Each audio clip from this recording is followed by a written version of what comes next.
Halo teman-teman, berjumpa lagi. Pada kali ini kita akan membahas soal-soal tryout yang sudah teman-teman kerjakan. Di sini soalnya adalah soal pemahaman Pancasila. Ini secara teknis maksudnya adalah soal-soal LOTS, jadi bukan soal HOTS.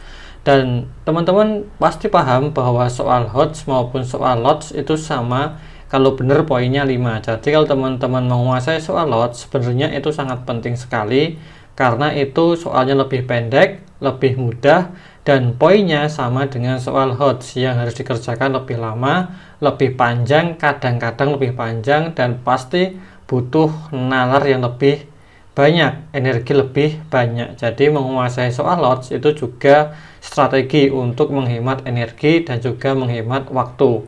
Oke, kali ini saya akan mengerjakan, kita akan membahas 10 soal saja dari 20 soal, dan nanti di deskripsi akan saya cantumkan link Google Drive untuk teman-teman mendownload PDF-nya. Sehingga 10 soal ini saya anggap untuk mewakili 20 soal. Tetapi kalau teman-teman butuh pembahasan lebih jauh lagi, silahkan komen saja. Kalau tidak ada yang komen, saya anggap kita sudah selesai dengan tryout yang ini dan kita lanjut ke tryout berikutnya. Oke, kita kerjakan dari soal nomor 1 dulu ya. Ini yang paling mudah. Pancasila sebagai dasar negara memiliki makna dan arti di setiap lambangnya. Sesuai dengan UUD 1945, pasal 36A, lambang rantai yang berbentuk persegi 4 dan lingkaran merupakan representasi dari Dalam Pancasila itu setiap lambang memiliki artinya masing-masing ya. Sila pertama lambangnya apa? Bintang. Mudah. Sila kedua itu adalah rantai. Rantai tentang kemanusiaan. 3 tentang persatuan yaitu pohon beringin. Keempat tentang demokrasi yaitu gambar banteng. Banteng. Dan kelima tentang keadilan sosial yaitu berupa padi dan kapas. Berarti jawabannya adalah yang D, yaitu kemanusiaan yang adil dan beradab. Lalu di sini teman-teman juga harus tahu makna dari persegi 4 ya, persegi 4 dan juga lingkaran itu apa. Persegi 4 itu melambangkan laki-laki, sedangkan lingkaran itu melambangkan perempuan. LP ya. Gini, jadi maksudnya adalah laki-laki di Indonesia dan juga perempuan di Indonesia itu harus saling bersatu seperti sebuah rantai untuk menjaga Indonesia. Seperti itu teman-teman. Oke, kita lanjut ke soal berikutnya. Soal berikutnya ini sebagian besar sudah benar, ada 281 orang benar dan sisanya salah. Coba kita bahas. Pancasila memberikan jaminan terhadap terrealisasinya kehidupan pluralistik ya, atau perbedaan gitu ya. Selain itu, harkat dan martabat manusia dijunjung tinggi dengan asas keadilan sesuai kemampuan dan hasil yang ditunjukkan. Implementasi tersebut merujuk pada sila, jadi yang dihargai itu adalah harkat dan juga martabat manusia. Berarti ini memuat tentang apa?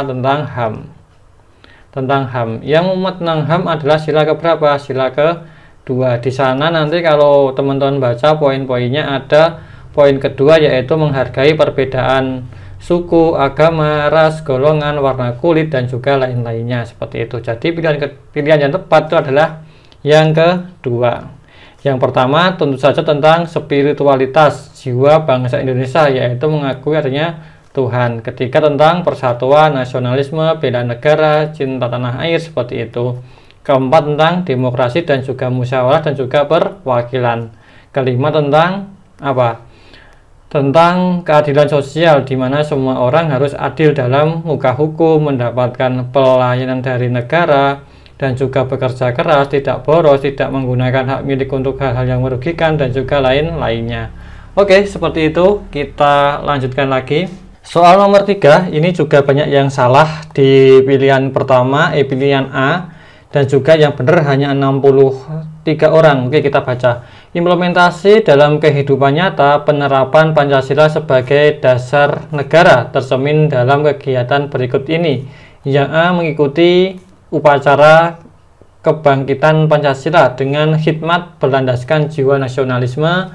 B, memberikan bantuan sosial kepada kaum duafa. C, mengerjakan tugas kantor sesuai dengan perintah atasan. D, pulang setelah jam kantor selesai. dan memberi salam kepada atasan dan rekan kerja. Yang E memasang sabuk pengaman, taat mengendarai mobil sesuai dengan tata tertib dan aturan lalu lintas. Ini sorry ya teman-teman, ini tipe ya, bukan tertib tapi tertib. Oke, sorry. Dan aturan lalu lintas. Oke, dasar negara itu artinya apa teman-teman? Dasar negara itu kita bisa mengacu kepada Undang-Undang Dasar UUD NRI tahun 1945. Di pasal 1 teman-teman sudah tahu. Pasal 1 sekarang ada 3 ayat. Pertama adalah negara kita berbentuk republik. Kedua yaitu ayat kedua yaitu berupa demokrasi atau kedaulatan ada di tangan rakyat. Ketiga adalah negara hukum. Oke, inilah dasarnya. Kalau kita melihat ini, maka yang paling mendekati itu adalah yang E, memasang sabuk pengaman. Karena memasang sabuk pengaman itu kita sudah menerapkan ini negara hukum, yaitu mengikuti hukum yang ada, yaitu mengikuti tata tertib di jalan. Kalau mengikuti upacara itu tidak masuk karena ini tidak ada hubungannya dengan bentuk negara kita, tidak ada hubungannya dengan demokrasi. Ini maksudnya ke sila ketiga saja, nasionalisme. Memberikan bantuan ini juga tentang Pancasila, bukan lagi ke dasar negara kita yang diminta di sini. Oke, mengerjakan tugas kantor ya sama saja ya. Yang D, pulang setelah jam kantor selesai dan memberikan salam kepada atasan dan rekan kerja, ini juga tidak masuk. Oke, kita lanjut ke soal nomor 4. Soal nomor 4, sila ketuhanan yang Maha Esa merupakan nilai dasar dari ideologi Pancasila dalam mempertegas keberagaman kepercayaan terhadap Tuhan sesuai agama yang dianut. Konsekuensi tersebut sering dikenal sebagai A. Causa prima, B. Ground norma, C. Solidaritas, D. Pacta sunt servanda, atau E. Lex imperfecta. Oke, di sini jawabannya causa prima benar. Kenapa? Karena causa prima itu intinya adalah mengajarkan semua dari Tuhan,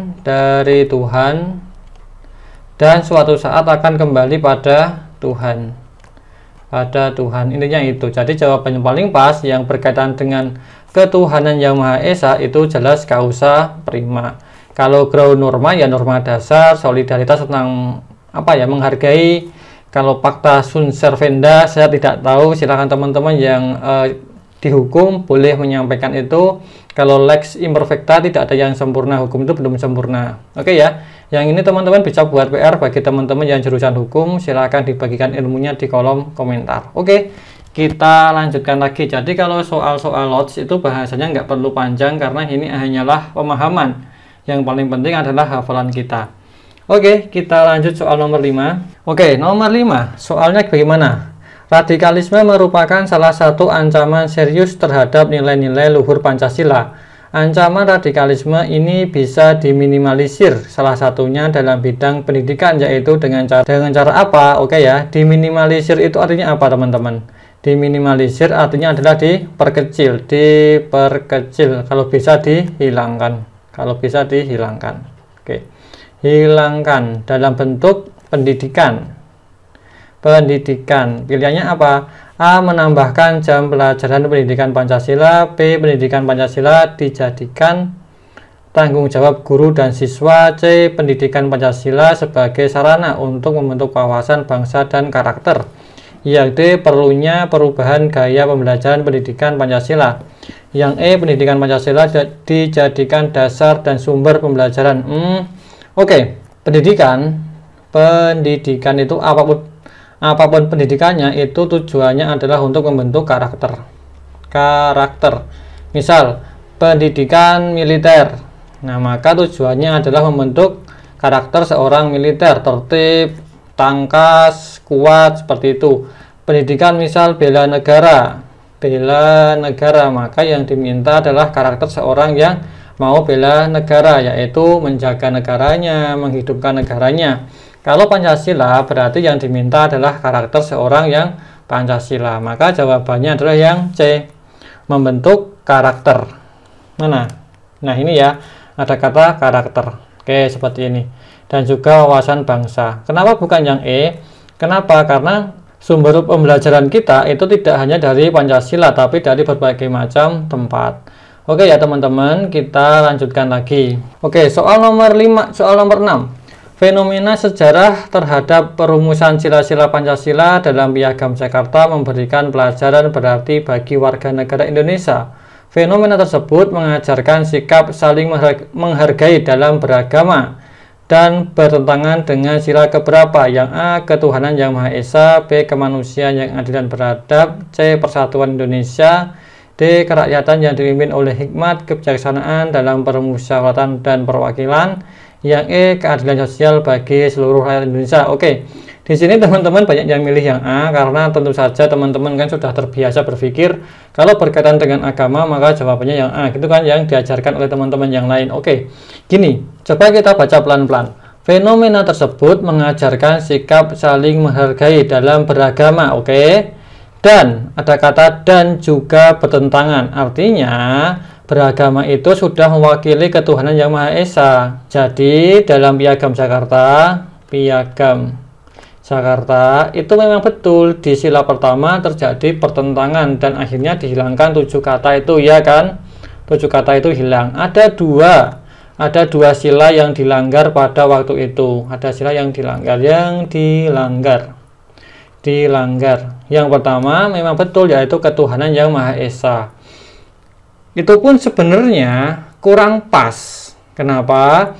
Karena di sini sila pertama itu yang diminta adalah sifat negara, yaitu spiritualitas, spiritual, yang mengakui adanya Tuhan. Di sila pertama itu sudah tepat ada pengakuan kepada Tuhan, sehingga Indonesia beda dengan negara komunis. Jadi sebenarnya sila pertama itu tidak ditentang, tidak ada pertentangan dengan sila pertama sebenarnya, karena Indonesia sudah mengakui adanya Tuhan. Hanya masalahnya di bagian belakang kepada Tuhan Yang Maha Esa itu ada kata-kata lain, yaitu bagi umat Islam diwajibkan menjalankan syariat-syariatnya, kan gitu yang dimasalahkan. Ketuhanannya benar, sudah benar ketuhanannya, cuman masalahnya itu. Nah, itu masuk kemana? Tentu saja itu masuknya adalah keadilan sosial. Kenapa bukan masuk kedua? Karena di sila kedua itu kan tentang hak dia memilih agama. Ya udah, boleh aja milih agama, silahkan. Hanya saja bagi yang beragama Islam itu ada tambahannya. Kan gitu masalahnya. Nggak masalah kan? Hak dia kan nggak hilang, cuman yang agamanya Islam ditambahi. Persatuan Indonesia juga sudah sila ketiga jalan, nggak masalah. Karena apa? Buktinya yaitu A.A. Maramis sebagai orang yang pada waktu itu ya non-Islam, dia oke, nggak masalah kayak gitu. Karena apa? A.A. Maramis pada waktu itu berpikir bahwa yang non-Islam itu sangat sedikit di Indonesia, sehingga tidak masalah ketika ditambahi embel-embel menjalankan syariat Islam. Saya mengatakan ini berdasarkan sejarah. Jadi teman-teman kalau membaca sejarah itu komplit, jangan hanya selesai kepada oke, sila pertama ada perdebatan dan akhirnya selesai dengan cara seperti itu dan akhirnya selesai. Jangan gitu, tapi coba-coba teman-teman baca sampai benar-benar ke dalamnya. Yang sila keempat jelas tidak dilanggar karena pada waktu itu ya udah Bung Hatta mendapatkan surat dari teman-teman kita yang lain yang ada di Indonesia bagian timur bahwa kalau ini tetap seperti ini, ada kemungkinan di Indonesia bagian timur akan terjadi perpecahan dan itu bisa dimanfaatkan oleh Belanda ataupun negara lain untuk membuat politik pecah belah. Akhirnya Bung Hatta ya oke, kita rembukan, oke kita bersepakat. Nah, akhirnya mereka bermusyawarah. Yang tidak jadi itu di keadilan sosialnya. Kalau seandainya ya ketuhanan Yang Maha Esa itu dijalankan dengan Piagam Jakarta ditambah dengan embel-embel syariat Islam, maka itu tidak akan adil dalam hal sosial, karena agama Islam akan mendapatkan privilege, kelebihan dalam banyak hal. Yang jadi masalah di situ, di keadilan sosialnya. Oke ya teman-teman, saya agama saya Islam, tetapi secara fakta seperti itu. Jadi kata-kata ada tambahan menjalankan syariat Islam itu berkaitan dengan keadilan sosialnya, yaitu nanti agama Islam akan lebih diunggulkan, akan lebih lebih diprivilegekan gitu loh. Bukan berarti negara kita negara Islam itu enggak, karena pada waktu itu tetap ketuhanan Yang Maha Esa, hanya saja yang beragama Islam ada tambahan embel-embelnya, seperti itu saja. Karena apa ya? Karena tadi Amarami sebagai perwakilan dari yang tidak beragama Islam itu ya oke-oke aja, ya udah oke-oke gitu. Tapi ya oke lah, kita kan nggak tahu, dalam artian pada waktu itu kondisinya semua ingin cepat, mepet, ya mungkin banyak hal yang tidak bisa ini ya sempurna, sehingga ya nggak masalah seperti ini. Soal nomor 7, perwujudan Pancasila sebagai pandangan hidup terlihat pada peristiwa datang ke kantor tepat waktu, mengikuti upacara bendera, mengenakan pakaian yang sopan, giat bekerja dan saling menghargai di lingkungan tempat tinggal, menerima hukuman akibat melanggar norma. Oke, jawabannya sudah banyak yang tepat, yaitu yang D, giat bekerja, saling menghargai di lingkungan tempat tinggal. Kenapa? Karena pandangan hidup dalam Pancasila itu tujuannya adalah memberikan